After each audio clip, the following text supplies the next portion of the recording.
গরমকালে ঠান্ডা লেগে বসে থাকে তখন আমাদের মনে হয় বাচ্চাকে কি এসিতে রাখা যাবে, বাচ্চাকে কি ফ্যানের তলায় রাখা যাবে। গরমকালে বাচ্চার সর্দি কাশি হলে বাচ্চাকে স্নান করানো যাবে কিনা, গরমকালে যদি বাচ্চার সর্দি কাশি ঠান্ডা লাগার মতন সমস্যা হয় সেক্ষেত্রে সর্ষের তেলের মাসাজ করানো যাবে কিনা।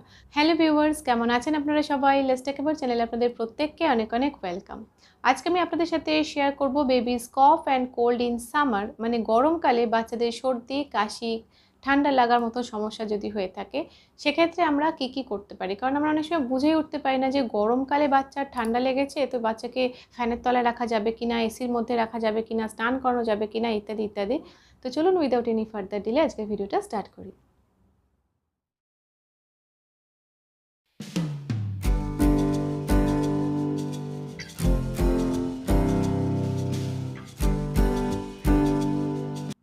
তো গরমকালে বাচ্চাদের সর্দি কাশির মতন সমস্যায় যদি বাচ্চারা ভোগে তো সেক্ষেত্রে ফার্স্টেই আমাদের মনে আসে যে বাচ্চাদের এই সর্দি কাশি গরমকালে কেন হয়। এই গরমকালেও বাচ্চাদের এই ঠান্ডা লাগা সর্দি কাশি সমস্যায় ভাইরাল ইনফেকশনের ফলে। তবে ডক্টররা যেটা মনে করে থাকেন যে এই যে গরমকালে সর্দি কাশি বা ভাইরাল ইনফেকশনের জন্য যে ঠান্ডা লাগার মতন সমস্যাগুলো হয়ে থাকে সেগুলো শীতকালে যে বাচ্চাদের ভাইরাল ইনফেকশন থেকে সর্দি কাশি ঠান্ডা লাগার মতন সমস্যা হয় তার থেকে অনেকটাই কম সমস্যা তৈরি করে। কারণ শীতকালে এই ভাইরাল ইনফেকশন থেকে প্রবলেম অনেক বেড়ে যায়, গরমকালে অতটা সমস্যা হয় না। ভাইরাল ইনফেকশন হলেও সেটা আস্তে আস্তে খুব সামান্য কিছু ট্রিটমেন্টের মাধ্যমে মোটামুটি ঠিক হয়ে যায়। 2 নম্বর যে কোশ্চেনটা আমাদের মধ্যে আসে বা আমরা মনে করি যখন বাচ্চার গরমকালে ঠান্ডা লেগে বসে থাকে তখন আমাদের মনে হয় বাচ্চাকে কি এসিতে রাখা যাবে, বাচ্চাকে কি ফ্যানের তলায় রাখা যাবে। এটা এবার নর্মাল একটা আরামদায়ক টেম্পারেচার যদি আপনি সেট করে রাখতে পারেন ঘরে এসি চালিয়ে, সেক্ষেত্রে সেটা বাচ্চার জন্য ভালো। ফ্যানের স্পিডটা কন্ট্রোল করে যদি ঘরটাকে একটু আরামদায়ক করে রাখতে পারেন সেটা বাচ্চার সর্দি লেগে থাকলে সেটা বাচ্চার জন্য ভালো।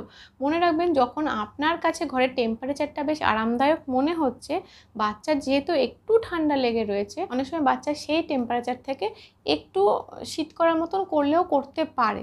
তো সেক্ষেত্রে টেম্পারেচারটা যদি এসি চালিয়ে থাকেন আপনার যেটাতে আরাম লাগছে তার থেকে একটু বাড়িয়ে রাখবেন যাতে বাচ্চার কষ্ট না হয়, মানে একটু গরম করে রাখবেন যাতে বাচ্চার কষ্ট না হয়।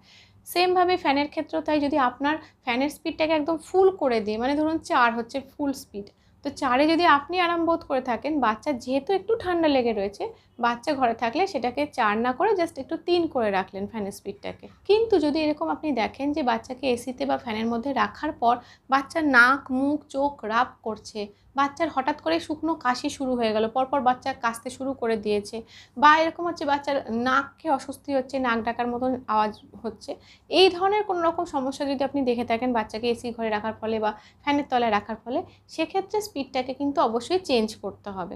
সেক্ষেত্রে স্পিডটাকে চেঞ্জ করে দেখুন বা এসি অফ করে দেখুন। বাচ্চা যদি তারপর দেখা যাচ্ছে যে হ্যাঁ ঠিক হয়ে গেল, তাহলে বুঝবেন ওই ফ্যানের স্পিডটা বা ওই এসির টেম্পারেচারটা বাচ্চার সহ্য হচ্ছিল না, সেই কারণে ওরকম বিভিন্ন রকমের অ্যাক্টিভিটি করছিল।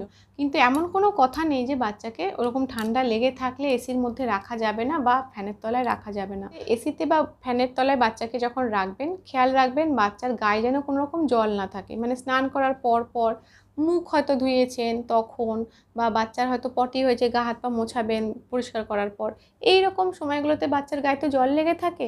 এই রকম টাইমগুলোতে বাচ্চা যদি সর্দি কাশি হয়ে থাকে তো সেক্ষেত্রে কিন্তু এসি বা ফ্যানের তলায় রাখবেন না, বন্ধ রাখুন ফ্যান এসি।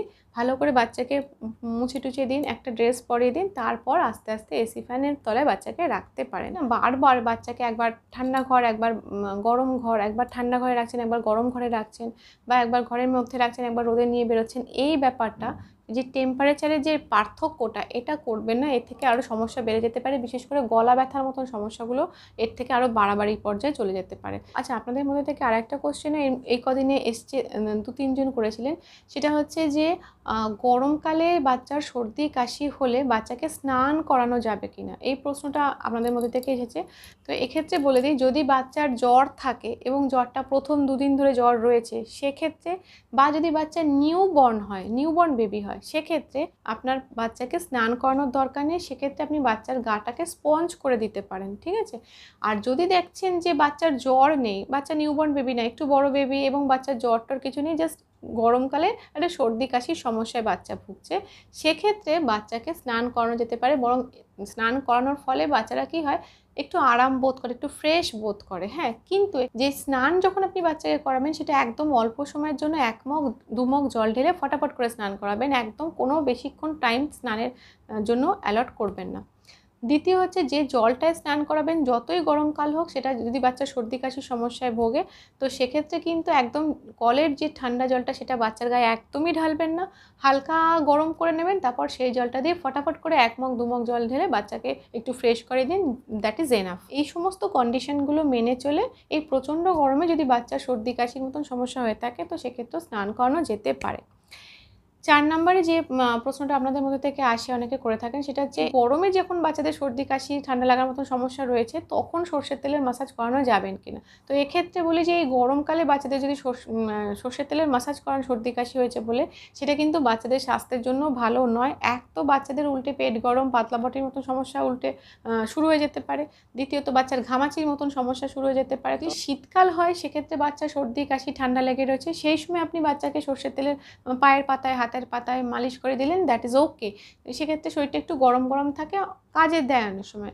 কিন্তু এই গরমকালে বাচ্চার ঠান্ডা লেগেছে বলে, সর্দি কাশি হয়েছে বলে বাচ্চার গায়ে সর্ষের তেলের মালিশ করতে যাবেন না, সেক্ষেত্রে কিন্তু হিতে বিপরীত হতে পারে। 5 নম্বরে বলি এরকম গরমে বাচ্চাদের সর্দি কাশির মতন সমস্যা হলে আমরা ওদের টেক কেয়ার করবো কীভাবে, কী কী করবো আমরা।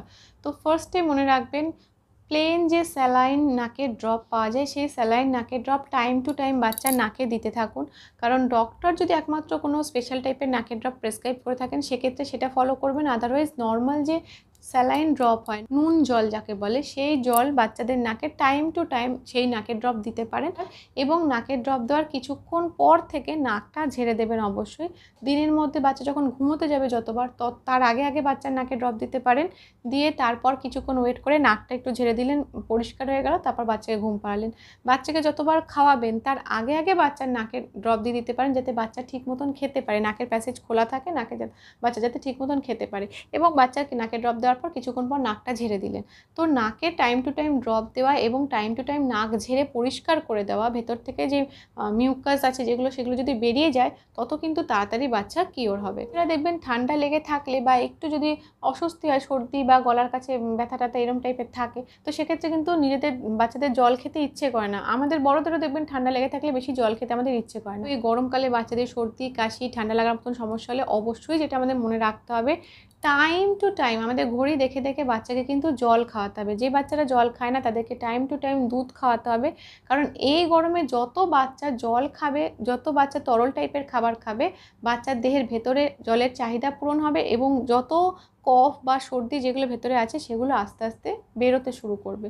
এই জল কিন্তু ভীষণই গুরুত্বপূর্ণ। এই গরমকালে বাচ্চাদের সর্দি কাশির সময় শরীরটাকে কিওর করতে অনেক ভালোই সাহায্য করে। 3 নাম্বার আমরা যেটা ফলো করতে পারি বাচ্চাদের সর্দি, এই গরমকালে সর্দি ঠান্ডা লাগার মতো সমস্যাগুলো থাকলে, সেটা হচ্ছে ভেপার নেওয়া। এটা একটু বড় বেবিদের ক্ষেত্রেই প্রযোজ্য, ছোটো বেবিরা এটা নিতে পারবে না। তো বাচ্চা যদি একটু বড় হয়ে থাকে, মানে 3 বছর 4 বছর বয়স হয়ে থাকে, তো একটা ডিস্টেন্স মেনটেন করে, খুব গরম জলের যে ভাবটা বেরোচ্ছে তার খুব কাছাকাছি বাচ্চাকে আনবেন না, একটু দূর থেকে একটা ডিস্টেন্স মেনটেন করে বাচ্চাকে বড় বড় করে ইনহেল করতে বলুন সেটা। তো তার মাধ্যমে কী হবে, ভেতরে যদি কোনো রকম কোনো মিউকাস জমে থাকে সেগুলো চট করে বেরোবে। দিনের মধ্যে চেষ্টা করবেন 2 বার অন্তত বাচ্চা যেন ওই ভাবটা নেয়। এটা বাচ্চাদের ভেতরে জমে থাকা যে সর্দিগুলো আছে সেগুলোকে বার করতে সাহায্য করবে। এ তো গেল মোটামুটি সর্দির কথা। যদি সর্দি ভেতরে থাকে বা নাক দিয়ে জল পড়ার মতো সমস্যা থাকে সেইগুলোর কথা। যদি এরকম দেখেন যে বাচ্চার কাশি হচ্ছে, তো সেক্ষেত্রে এবার বলি কী কী করা যেতে পারে। দেখুন, যদি এরকম হয়ে থাকে যে কাশি খুব বেশি একটা হচ্ছে না, একটু আধটু বাচ্চা কাশছে আবার ঠিক হয়ে যাচ্ছে, আবার একটু খক খক করে কাশলো আবার ঠিক হয়ে গেল, সেক্ষেত্রে কোনো রকম আলাদা করে ওষুধ দেওয়ার দরকার নেই। এগুলো কিন্তু ডক্টররাই বলে দেন যে ছোটোখাটো অল্প একটু আধটু কাশি হলে কোনো রকম ওষুধ দেওয়ার দরকার নেই। যদি আপনি লক্ষ্য করে থাকেন যে কাশিটা একটু বেশি পরিমাণে হচ্ছে, তাহলে সেক্ষেত্রে প্রথম টার্গেট নেবেন হোম রেমেডি, মানে ঘরোয়া কোনো উপাদান। যেমন আমার বেবির ডক্টর, যিনি পিডিয়াট্রিশিয়ান অ্যালোপ্যাথি ডক্টর, তিনি কিন্তু নিজেই বলেছিলেন যে তুলসী মধু একটু বাচ্চাকে মিশিয়ে খাওয়াতে। তো সেই তুলসী মধু খাওয়াতে পারেন, তবে মনে রাখবেন গরমকাল তো খুব বেশি পরিমাণে মধুটা বাচ্চাকে দেবেন না। অথবা আদা মধু বাচ্চাকে খাওয়াতে পারেন, এটাও কাশিটাকে কমাতে অনেক সাহায্য করে থাকে। তো এরকম ঘরোয়া যে সমস্ত উপাদানগুলো আছে কাশি কমানোর জন্য, সেগুলো দিতে পারেন। সামান্য একটু লবঙ্গ বাচ্চার দাঁতের মধ্যে ধরে বাচ্চাকে একটু কামড়াতে বলবেন, সেইটুকুনি রস যাবে, সেটাও অনেক সময় হেল্প করে থাকে। তবে মনে রাখবেন লবঙ্গ খুব বেশি পরিমাণে বাচ্চাকে দেবেন না, জাস্ট একটু একটু পরিমাণে দাঁতে কামড়াতে দেবেন, সেই রসটা যদি বাচ্চা খায়, অনেক যে সাময়িক কাশিটা হচ্ছে সেটা কিন্তু লবঙ্গ রসটা গলা দিয়ে গেলে অনেকটাই কমে যায়। তো যদি দেখছেন যে একটু কাশি বেশি হচ্ছে, টাইম টু টাইম এগুলো বাচ্চাকে খাওয়াতে পারেন। যতবার বাচ্চা মিল নিচ্ছে, কোনো একটা লাঞ্চ বলুন বা ডিনার বলুন বা টিফিন ব্রেকফাস্ট বলুন, ওই খাবার খাওয়ার পরপর এইগুলো বাচ্চাকে খাইয়ে দেখতে পারেন ব্যাপারটা কমছে কিনা। এছাড়া বলি, যদি আপনারা লক্ষ্য করে থাকেন যে বাচ্চার কাশির সাথে আস্তে আস্তে ঘরে একটা ভাব রয়েছে, তাহলে মনে রাখবেন ওই যে আগে আপনাদেরকে বললাম continuous time to time saline drop বা নাকের যে ড্রপ হয় নুন জল, সেই জল দিয়ে নাকটাকে পরিষ্কার রাখা, নাক ঝাড়া এবং ভাপ নেওয়া, এইগুলো কিন্তু ভেতরে জমে থাকা মিউকাসকে বার করতে সাহায্য করে। ওই যে ঘরে একটা কাশি, মানে কাশির মধ্যে যে একটা ঘরে শব্দ শোনা যাচ্ছে, যদি ওই মিউকাসগুলো ক্লিয়ার হয়ে যায় তাহলেও কিন্তু অনেক সময় ঘরে ব্যাপারটা আস্তে আস্তে ঠিক হয়ে যায়। এবার একটা গুরুত্বপূর্ণ পয়েন্ট আপনাদের সাথে শেয়ার করতে চাই, এই গরমকালে বাচ্চাদের সর্দি কাশি ঠান্ডা লাগার মতো সমস্যা থাকলে, সেটা হচ্ছে আমার বেবির টাচউড কোনো রকম কোনো খাবার থেকে ওর অ্যালার্জির মতন সমস্যা নেই। যা খাবার খায় মোটামুটি খাবারগুলো সহ্য হয়, কিন্তু যখন সর্দি কাশি ঠান্ডা লাগার মতন সমস্যাটা চলে, সেই সময় আমি লক্ষ্য করে দেখেছি ডিমের সাদা অংশ থেকে চিংড়ি মাছ যদি খাওয়ানো হয় সেক্ষেত্রে, কলা যদি খাওয়ানো হয় সেক্ষেত্রে ওই প্রবলেমটা একটু বেড়ে যায়। হ্যাঁ, মানে সেই প্রবলেমটা একটু কি বলবো, বাড়াবাড়ি, মানে কাশিটা বেশি পরিমাণে হতে থাকে, একটু দম নেওয়ার মতন প্রবলেমটা বেড়ে যায়। এগুলো কিন্তু আমি ভীষণই সূক্ষ্মভাবে লক্ষ্য করে দেখেছি।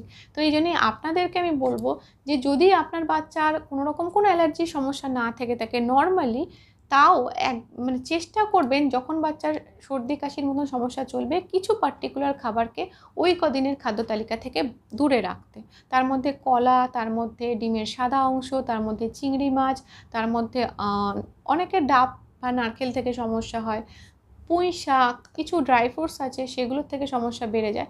তো এই ধরনের কিছু খাবারগুলোকে ওই টাইমে পার্টিকুলার অ্যাভয়েড করলে ভালো হয়। যে সমস্ত বাচ্চারা ব্রেস্ট মিল্ক খাচ্ছে, অন্য কিছু খাচ্ছে না বা অন্য কোনো খাবার খায় না, তো সেক্ষেত্রে সেই সমস্ত মায়েদেরকে বলবো যে আপনারা অন্তত ওই কটা দিন চাইলে এই ধরনের খাবারগুলো আপনার ডায়েট চার্ট থেকে বাদ দিতে পারেন। কোন কোন খাবারগুলো বাচ্চার সর্দি কাশির সমস্যাতে বা ঠান্ডা লাগার সমস্যাতে খাওয়ানো উচিত, কোন কোন খাবারগুলো খাওয়ানো উচিত না, তার উপরে কিন্তু অলরেডি আমি ভিডিও করেছি।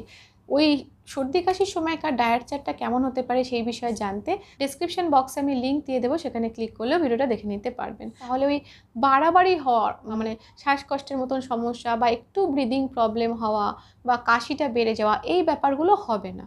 তো মোটামুটি এরকম গরমকালে যে ঠান্ডা লাগা সর্দি কাশির মতন সমস্যা হয়, সেটা এরকম 2-3 দিন বা 4 দিনের মধ্যে ঠিকঠাক হয়ে যায়। যদি এরকম হয়ে থাকে যে না, সমস্যাটা ঠিকঠাক হচ্ছে না সাধারণভাবে, সেক্ষেত্রে তো অবশ্যই ডক্টরের দেওয়া ওষুধ যেগুলো ওনারা দিয়ে থাকেন নর্মালি, কাশির ওষুধ হলে কাশির ওষুধ, বা যদি কোনো এরকম ব্রিদিং প্রবলেম হচ্ছে বলে শ্বাসকষ্ট কমানোর ওষুধ যদি কিছু দিয়ে থাকেন, তো সেগুলো আমাদের শুনতে হবে। তো আজকের ভিডিওটা এই পর্যন্তই থাকলে, যদি আপনাদের ভিডিওটা ভালো লেগে থাকে তাহলে একটা লাইক করবেন, শেয়ার করবেন, সাবস্ক্রাইব করবেন আমাদের চ্যানেলটা, আর আমাদের চ্যানেলের সঙ্গে অবশ্যই অ্যাটাচ থাকবেন। Thank you.